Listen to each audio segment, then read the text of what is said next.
Greatness para kang Jesus, ang greatness is servanthood di ay. So, manong na, mauna siya ang iyang prinsipyo.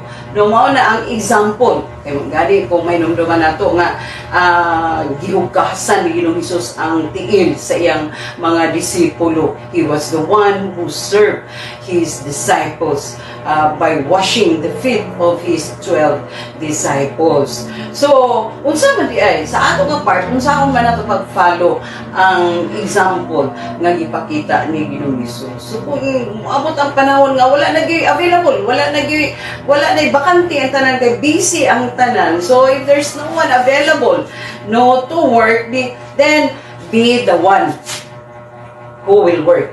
If there's no one available to serve, then be the one to serve. If there's no one available to go, then be the one to go.